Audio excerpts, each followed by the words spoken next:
kasih Yang Berhormat Puan Speaker kerana memberi peluang untuk membahaskan rundingan menjunjung kasih Tita Duri Yang Maha Mulia Sultan Johor.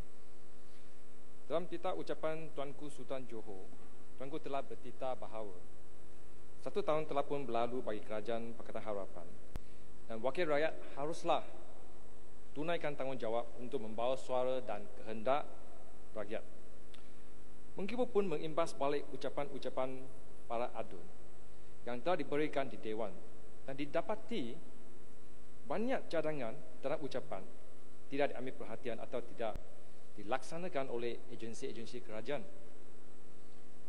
Sebagai satu pembaharuan dan memperkasakan Dewan, mengkibu mencadangkan persidangan Dewan diadakan setiap 2 bulan dan fokus kepada sesi soal jawab pelaksanaan mengikut jabatan.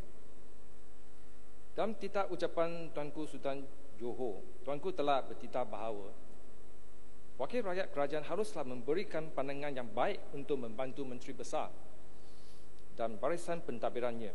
Dengan ini, mengkibu mencadangkan mesyuarat jawatan kuasa Exco diberi laluan kepada adun kerajaan untuk hadir supaya dapat menyumbang pandangan dan pemahaman keadaan tempatan, local insight.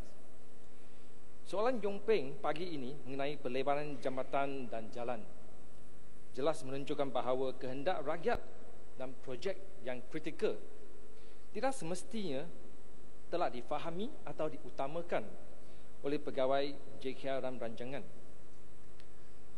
Dalam ucapan YB Senggarang semalam, beliau juga menyentuh prestasi GOC Johor yang kurang memuaskan dan mencadangkan penubuhan sebuah badan siasatan GOC.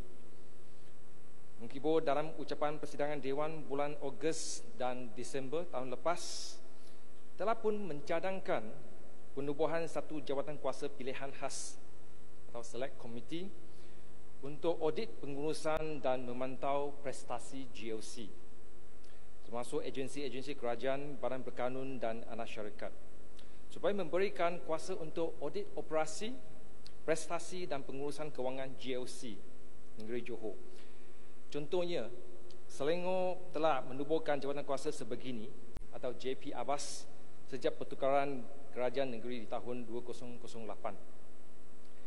Demi mempertingkatkan prestasi GOC, kerajaan haruslah menjemput balik pakar atau profesional-profesional yang tersebar merata-rata tempat di seluruh dunia secara proaktif dan menyepadankan peluang pekerjaan yang setanding dengan kepakaran mereka. Saya yakin demi menyumbangkan kepada negaraku, walaupun pada gaji yang mungkin jauh lebih rendah berbanding dengan gaji mereka di luar negara, mereka sanggup kembali untuk berkhidmat di tanah air jika diberikan peluang. Berbanding dengan pelantikan ahli politik ke dalam GOC, pelantikan pakar yang mempunyai kepakaran berkaitan adalah jauh lebih berkesan untuk meningkatkan prestasi GOC. Walau bagaimanapun mengkibu setuju dengan pelantikan ahli politik ke dalam GOC dengan syarat sekiranya ianya boleh mempercepatkan pelaksanaan polisi kerajaan. Sebagai kerajaan yang melaungkan ketelusan dan reform, kriteria-kriteria pelantikan ahli politik ke dalam lembaga pengarah sesuatu GOC haruslah diumumkan kepada orang ramai. Yang buat Puan Speaker, kecekapan urus tadbir atau perkhidmatan pihak berkuasa tempatan paling senang dirasai oleh rakyat kerana PBT merupakan barisan depan perkhidmatan kerajaan Johor kepada rakyat jelata. Pertama, mengkibu ingin menyarankan kepada kerajaan Johor agar allowance tetap bulanan ahli majlis dinaikkan dari 800 kepada 1,500 atau pada kadar mengikut bilangan penduduknya. Kerana peruntukan sebegini akan memberikan tanggungjawab atau accountability secara langsung kepada ahli majlis tempatan untuk menerima dan menguruskan aduan-aduan dari rakyat kawasan perkhidmatannya. Selain daripada itu, peruntukan haruslah diberikan kepada ahli majlis untuk mendapatkan perkhidmatan juru audit luar untuk mendapatkan nasihat profesional dan berunding mengenai keberkesanan belanjawan majlis. Dan projek Maris yang mengambil jumlah peruntukan yang sangat besar. Memandangkan keadaan ekonomi yang sangat lembab pada masa ini, pihak berkuasa tempatan harus berempati dengan kesusahan peniaga-peniaga, terutama peniaga kecil seperti penjaja dan kontraktor kecil, dengan menurunkan kadar fee permit atau lesen perniagaan mereka. Contohnya, penutupan jalan sementara untuk pemasangan papan iklan dan memberikan kelonggaran waktu berniaga. Contohnya, penjaja pasar malam yang ingin mula berniaga dengan 1 atau 2 jam lebih awal. Adalah tidak wajar untuk menghantar ramai penguatkuasa dan kereta ronda untuk menghalang peniaga daripada membuka kedai, sehingga mengakibatkan keadaan yang begitu tegang dan ketidakyakinan terhadap kerajaan. Adalah lebih baik sekiranya tenaga penguatkuasaan ini digunakan untuk kebersihan dan keselamatan masyarakat. Contohnya, penutupan pusat bahan lusur yang haram dan pusat judi. Tempoh pemprosesan kelulusan papan tanda perniagaan oleh majlis tempatan tidak boleh melebihi tempoh pemprosesan yang telah ditetapkan dalam piagam pelanggan. Segala syarat perubahan atau kekurangan dokumen permohonan mestilah dimaklumkan semasa permohonan diterima di kaunter. Bagi kedai yang baru dibuka dengan papan perniagaan yang belum dapat kelulusan, pihak penguatkuasaan majlis tempatan dan Jabatan Perdagangan Dalam Negeri dan Hak Ehwal Pengguna hendaklah memastikan ini bukan disebabkan oleh kelewatan pemprosesan kelulusan dan berempati dalam keadaan yang sebegini. Berhormat Puan Speaker, tahun 2020 akan dijadikan tahun melawat Johor. Mengikut titik fokus 63 belanjawan Johor memperhebat promosi tarikan pelancong domestik dan antarabangsa.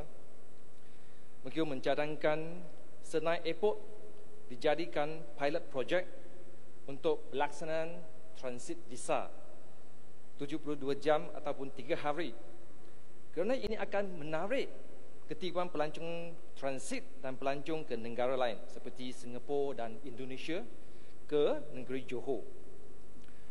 Polisi sebegini telah dibuktikan sangat berkesan di negara China dan Europe.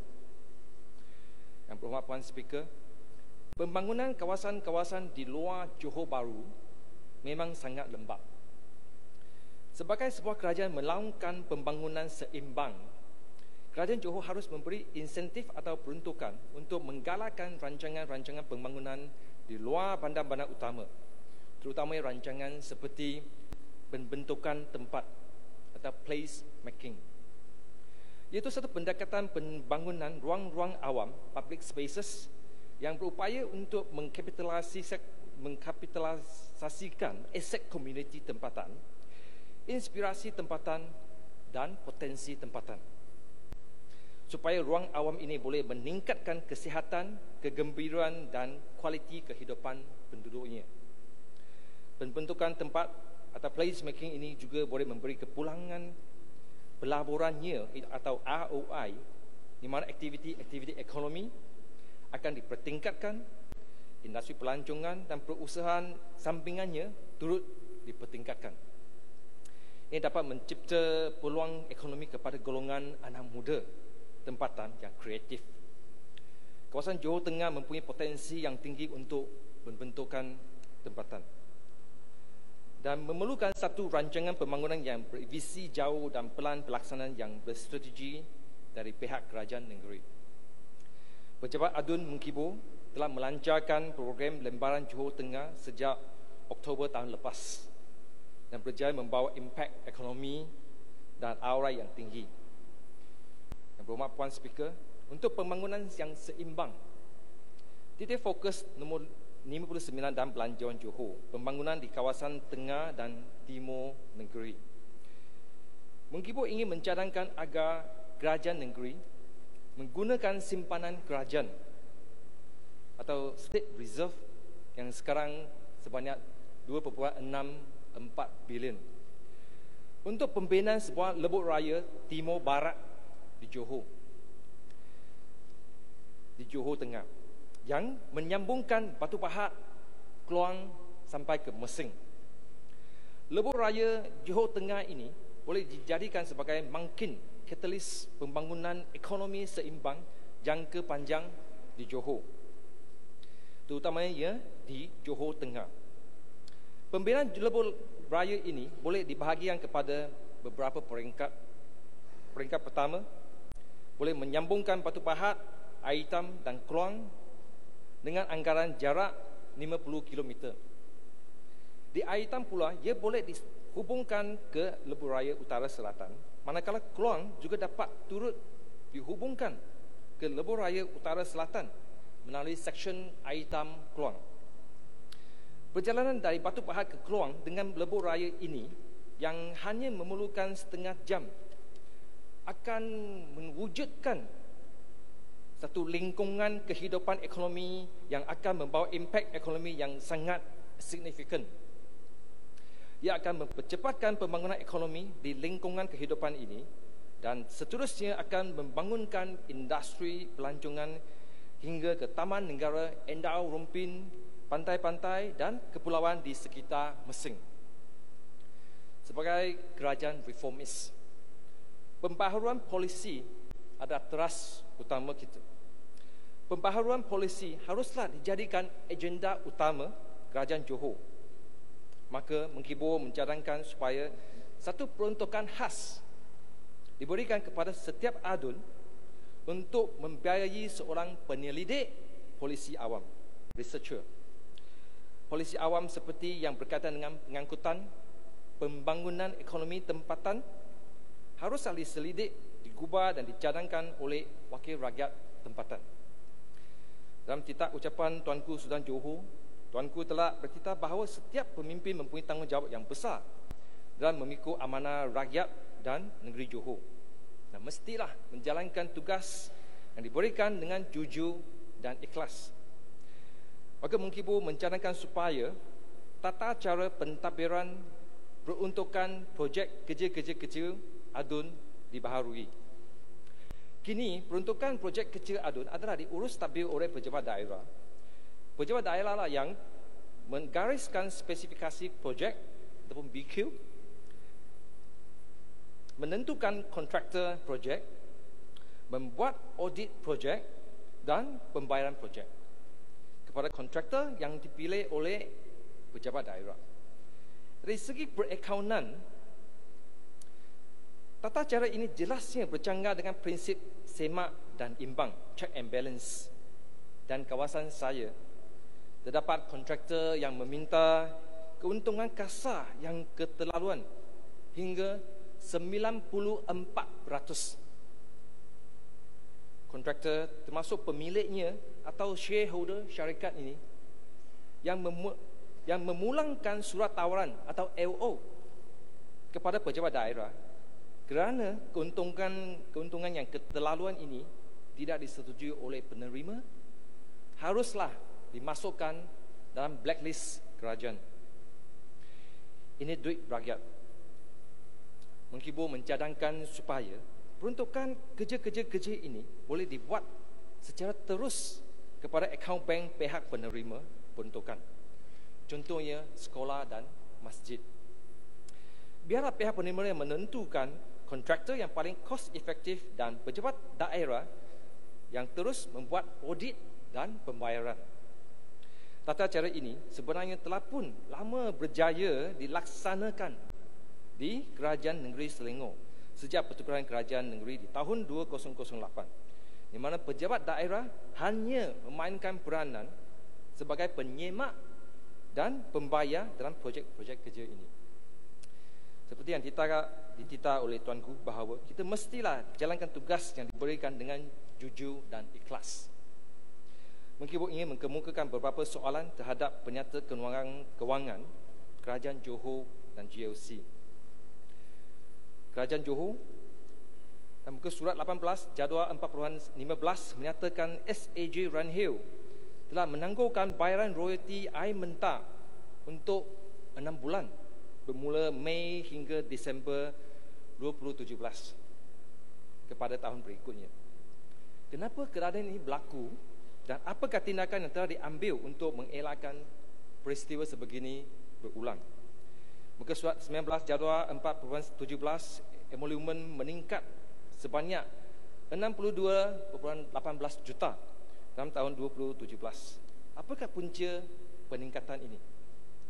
Muka surat 23 jadual 4.23 perbelanjaan pembangunan telah meningkat sebanyak 143.99 juta dan mencapai 710.51 juta pada tahun 2017. Peningkatan ini, soalan, apakah keberkesanan atau manfaat ekonomi dan sosial yang telah dicapai daripada peningkatan ini? Muka surat 25 jadual 4.27 tunggakan pinjaman perumahan bagi peminjam yang telah tamat perkhidmatan menunjukkan tempoh tunggak bermula dari tahun 1985, iaitu selama 33 tahun. Jumlah tunggakan 3.297 juta. Tindakan apakah yang telah diambil selain mengeluarkan surat peringatan? Muka surat 26 jadual 4.28 tunggakan pinjaman perumahan bagi peminjam yang masih dalam perkhidmatan menunjukkan tempoh tunggak bermula daripada tahun 2006, iaitu selama 13 tahun. Tindakan apakah yang telah diambil selain mengeluarkan surat peringatan dan sepatutkah potongan dibuat secara terus daripada gaji bulanan seperti yang praktis dalam sektor swasta? Muka surat 32 pinjaman kerajaan negeri kepada SAJ Holding berjumlah sebanyak 17.91 juta tidak dibayar sejak tahun 2011. Apakah terma kontrak dan tindakan yang telah diambil untuk mengatasi masalah ini? Adakah faedah dikenakan atas tunggakan ini? Muka surat 38 tunggakan hasil sebanyak 158.59 daripada PRSI Business Chronicle Perbadanan Johor dan lain-lain. Apakah tindakan dan kedudukan kutipan hasil ini? Soalan mengenai penyataan kewangan Yayasan Pelajaran Johor YPJ. Muka surat 2 laporan Ketua Audit Negara. Peruntukan liability cukai pendapatan yayasan hanya dibuat setakat tahun 2009. Kenapa tiada peruntukan cukai untuk tahun 2010 hingga 2017? Sekiranya yayasan gagal memperolehi pengecualian cukai pendapatan ini, apakah kesan terhadap prestasi kewangan tahun 2010 sampai 2017? Soalan kedua, surat 3 dan 4 sebelum mengambil kira aset untuk dijual. Aset semasa kumpulan pada tahun 2016 adalah 309 juta dan tahun 2017 ialah 233 juta. Adalah lebih rendah berbanding dengan liability semasa, iaitu 374 juta dan 436.6 juta. Kecairan jangka pendek dan kemampuan membayar hutang semakin merosot. Kenapa dan apakah tindakan pembetulan yang telah diambil? Muka surat 6 penyata perubahan ekuiti. Penilaian semula. Jumlah untung atas penilaian semula bagi kumpulan YPJ berjumlah 71.5 juta, iaitu 65% daripada jumlah untung kumpulan. Apakah punca peningkatan ini? Penilaian semula. Maksudnya kalau tanpa penilaian semula akan terdapat perbezaan sebanyak 65% jumlah untung kumpulan. Ini satu perkara yang penting sebab penilaian semula selalu ialah ada satu cara untuk menutup kerugian. Mengkibo sila kolong. Muka surat 32 per tahun 2016 kumpulan menghapus kira aset sebanyak 15 juta. Antaranya tanah berjumlah 11.9 juta dan tanah pajakan berjumlah 5 juta. Apakah punca hapus kira tersebut? Pada tahun 2017, tanah pajakan mengalami peningkatan penilaian semula berjumlah 14.5 juta. Kenapa perubahan yang begitu ketara berlaku dalam tempoh 2 tahun yang tersebut? Saya sudah sebut banyak soalan. Dan soalan-soalan yang begitu banyak menunjukkan satu hakikat, iaitu penyata kewangan dan nota-notanya adalah begitu tidak lengkap. Dan ini membuktikan betapa pentingnya untuk mewujudkan satu jawatan kuasa pilihan khas untuk memantau dan mempertingkatkan prestasi GOC. Sekian ucapan saya. Terima kasih, Puan Speaker. Yang berhormat